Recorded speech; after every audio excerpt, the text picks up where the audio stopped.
Welcome to all for Module 2 Machine Learning course CS461. So let's see the syllabus for Module 2. So the first topic is probably approximately learning with short form as PAC. And second one is NOS. Third one is learning multiple classes, model selection and generalization, dimensionality reduction, subset selection, principal component analysis. So in this video, I am going to cover PAC, NOS, learning multiple classes, model selection and generalization. The dimensionality reduction and the principal component analysis will discuss in another video. So in this slide, I am going to explain the PAC, which is called Probably Approximate Correct Learning. It's a framework for mathematical analysis of machine learning algorithm. It was proposed in 1984 by the famous computer scientist Leslie Valiant. In this framework, our aim, the learner means that the algorithm receives samples and must select a hypothesis from a certain classes of hypothesis. So a simple example, suppose I need to determine whether the person having a body mass index is medium based on the weight and height. So we need to select the certain classes, and here we receive the samples means which are our features. It can be a height or weight. And the goal is that with high probability, the selected hypothesis will have a low generalization error. So up to that point, we can say our approximation is correct, and which is approximately correct. Next, we can see the PAC-learnability and the terminology and the related notations. The character recognition given an array of n width. So consider this is our problem. And let X be a set called the instance space. It can be infinite or a finite set.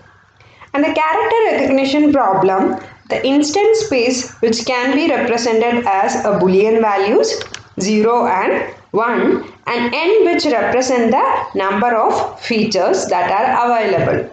And the concept class C is a subset of X. And one concept is set of all pattern of bits in X is equal to 0, 1 of n. That encode a picture of the letter P. It can be any picture. And it's defined a unique function. Suppose if my particular element which is belongs to a class C, then it can be indicated as 1, otherwise we can indicate it as 0. So here you can see one figure, and this is a mathematical representation of the PAC learning, and this diagram will be very useful for the further explanations. So consider this is a instance space. Instance space means it can be features, and the features, some of the features are represented as negative, and some of the features are belongs to the positive class, and C is the class out of this instance space. And our aim is to determine the hypothesis, and here you can see this X indicate the hypothesis, and here the bubbled one which are indicated as the correct hypothesis, and here you can see some of the lighted shade which are indicated as the error. So our aim is to find the hypothesis, and our another aim is to reduce the error also. In this slide, I am going to explain the mathematical notations are commonly using in PAC learning. So first one, the instances, As I already explained, the instances can be a real number or a boolean values, and the D can be the number of dimensions. And the distribution, any probability distribution over the X. X means the instant space. Instant space means all the features. And C is the target function, and H is the hypothesis space, and the training examples, which are the features, the Xi and C of Xi. And Xi is an element from the space D, that is a distribution. And our aim is to determine the hypothesis h of x is equal to c of x, and another functionality we need to perform is h of x is equal to c of x for all x in x. So our aim is to find an algorithm and thus optimization over the sample space and find the hypothesis. And I have already mentioned the slighted portions are indicated as errors, and our aim is to minimize the error. Find H which has a small error over the entire dimension. We assume that the F is an arbitrary but fixed probability distribution over X. The training examples are obtained by taking the random samples from X. And we assume that the samples are randomly generated from the X. That means we are taking randomly from the data set according to the probability distribution. The probability distribution function, it can be any PDF functions like a normal density, Gaussian distribution. So in this slide, I am going to explain how we can determine whether a particular hypothesis is PAC. That means probably approximately correct. So the concept class C is said to be PAC-learnable if there is an algorithm A which, for a samples drawn with any probability distribution and any concept C, will with high probability produces a hypothesis and whose error is also small. So this is some of the standard definition of PAC-learnability. If there is an algorithm A that given an access to concepts class, the probability distribution F, and we need to input some parameter which are called epsilon and the delta, and the probability at least 1 minus delta. Outputs a hypothesis. H is an element of C that has an error which is less than or equal to epsilon. And if there is such an algorithm for every concept in the class C for every distribution F over X, and consider the value of epsilon as 0 to 1 by 2 and the delta value is also 0 to 1 by 2, then C is PAC-learnable. Next is very important term which is called noise. While we deals with any data set which will face one important problem is the noise in the data set. So in this slide I am going to explain more detail about noise. The noise is any unwanted anomaly in data. The noise can be erases due to several factors. The first one, there may be impression in recording the input attribute which may shift the data points in the input space. Another disadvantage is there may be errors in the while we doing labeling, some errors can be happen. And there may be additional attributes which we have not taken into account. So certain situation, some attributes may be hidden, they be unobservable. So the effect of these neglected attribute is thus modeled as a random component and is included. So in this slide, I am going to explain what is the effect of noise. Noise distorts the data. Learning problems may not produce accurate result. Also, the simple hypothesis may not be sufficient to explain the data. So the complicated hypothesis may have to be formulated. So for example, if we are doing a binary classification problem, definitely with two variables, when there is a noise, there may not be simple boundary between the positive and negative instance and to separate them. So instead of that, we can use a rectangle, 4 numbers, but to define a more complicated shape, ones need a more complex model. So for the binary classification, we can use a line, but instead of that, we can use a rectangle, but we need to add more parameters. So when there is a noise, we may make a complex model which makes a perfect fit to the data and attain zero error. And we may use a simple model and allow some. Next, let's see how we can deal with more than two classes. So in this slide and the upcoming slides, I am going to explain how we can perform learning for multiple classes. First one, multi-class classification. So one example, email filtering or tagging. So here, like you can tagging like work, friends, family, hobby, medical, not ill, cold, flu, weather, sunny, cloudy, rainy, snow. So these are the real-time problem and we need a multi-classification. So consider this diagram, and from this diagram you can understand the 2 classifier and 3 classification. So here for the first diagram, it's represented as one positive, negative. So it's a binary and you can use a straight line to separate one is in positive and other in negative. And the second case, you can't use a straight line to separate one class in another one class in C2 and one class in C3. Like we can't do that. So for this particular case, we need a multi-classifier or a multi-class. So in this slide, I'm going to explain the method called one against all or one versus rest. So here you can see there are 3 classes, a triangle, rectangle and cross mark. So this is called a multi-classification problem.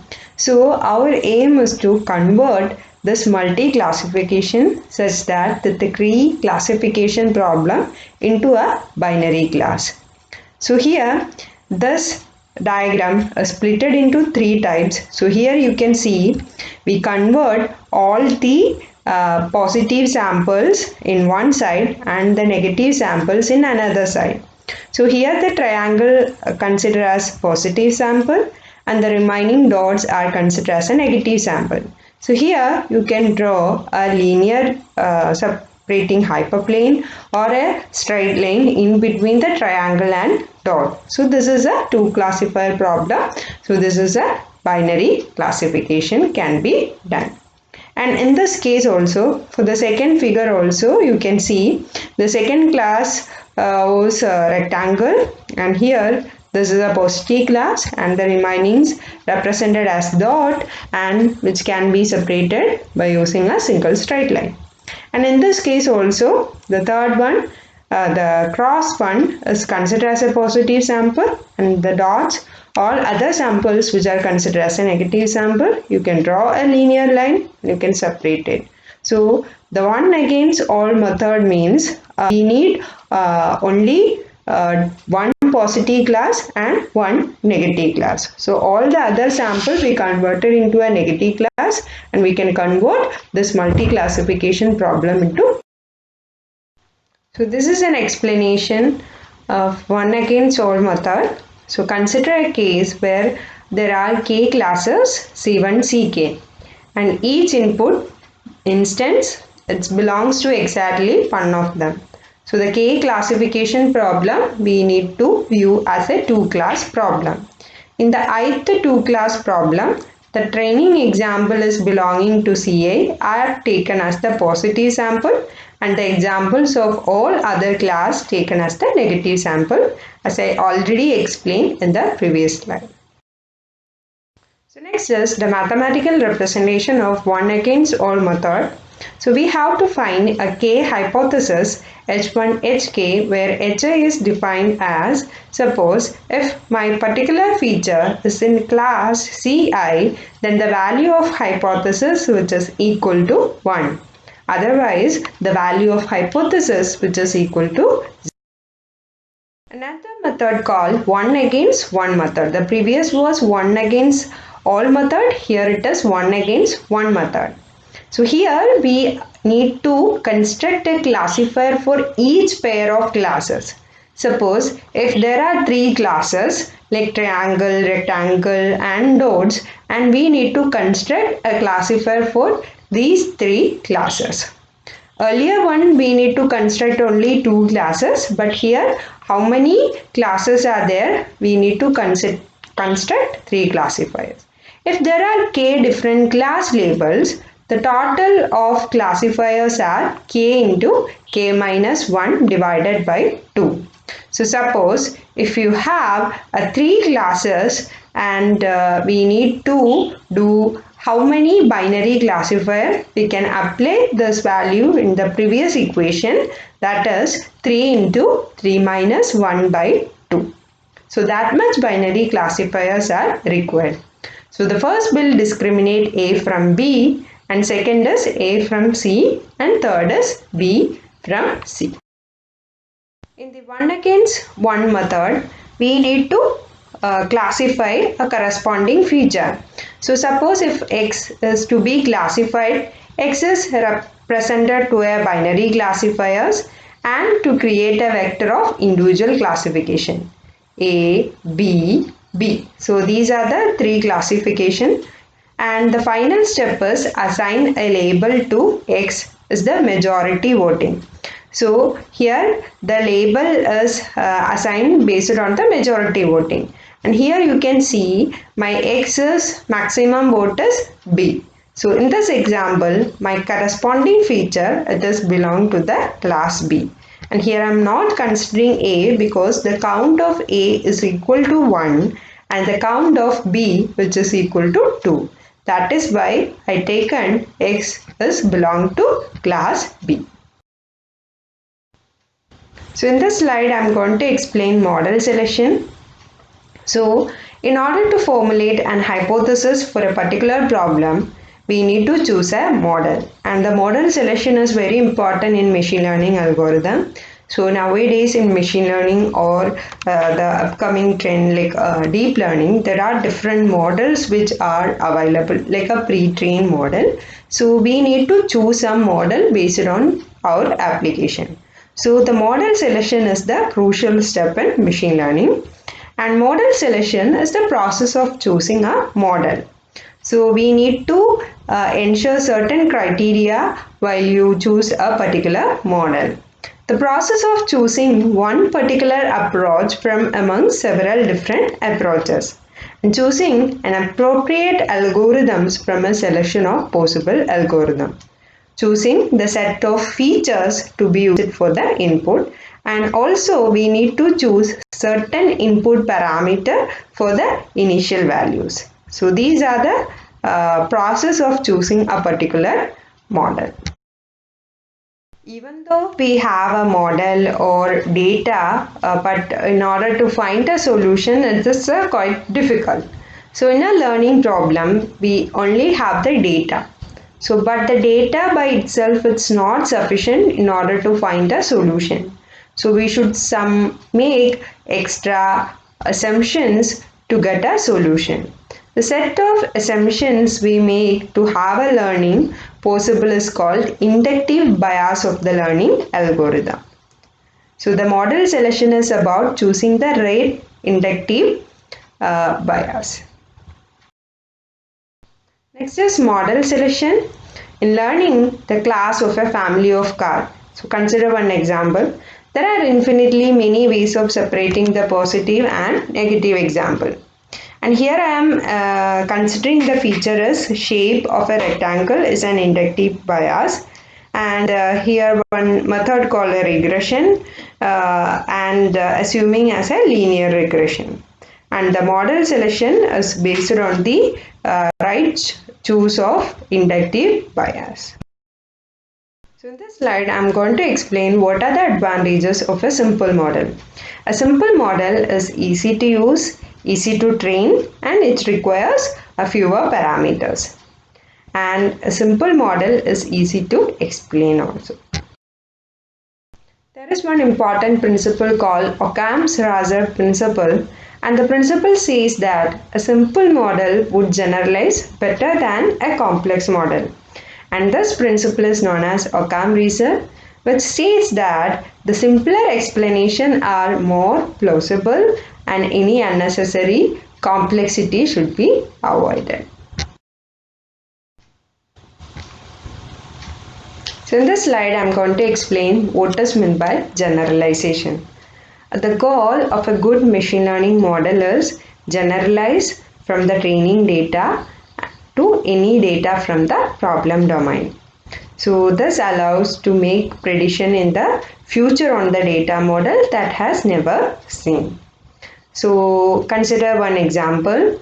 Suppose we are classifying the images of dog and cat, and suppose a new version of image, like a variation in the image, like either it can be rotated one or a scaled one, but the system will able to distinguish whether it is a cat or a dog. So the model accuracy will be depend on the trained on the training data set, and the right output for new instance is called the generalization. But the problem in machine learning algorithm is overfitting and underfitting. So what do you mean by overfitting and underfitting? We'll explain in the coming slide. So in this slide, I'm going to explain what is overfitting and underfitting. So from the figures, you will get an idea what is overfitting and underfitting. So in overfitting, the problem is sometimes the learning algorithm will good in training time, but during the testing time the algorithm won't perform well. Okay, so overfitting, the main problem is it affects some nodes. So here you can see in order to find the right hyperplane is very difficult. But in the case of an underfitting, here we are finding a hyperplane, but it is not classified correctly because we won't be able to classify correctly based on a linear hyperplane.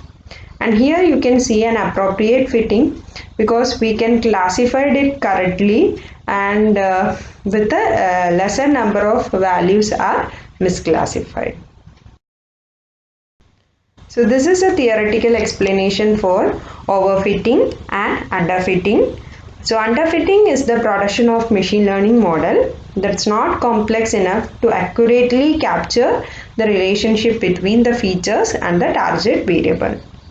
But the overfitting is when a model learns the details and knows in the training data that effective impact negatively, and the performance also affected negatively. So overfitting might seem to work well for the training data, but during the testing time or during the generalization time it will fail. That is a main problem in overfitting. So next is the mathematical importance of overfitting and underfitting. In the underfitting, which is also called high bias. High bias means since it means your algorithm has such a strong bias for a particular hypothesis, the data does not fit well. Okay, so it also means that the hypothesis space the learning algorithm explored is too small to properly represent the data. So the data representation is not good in the case of an underfitting. Another one, overfitting. The overfitting is also known as high variance. High variance means the hypothesis space the learning algorithm explores is too large to properly constrain the possible hypothesis. So in underfitting it is too small, and the overfitting it is too large.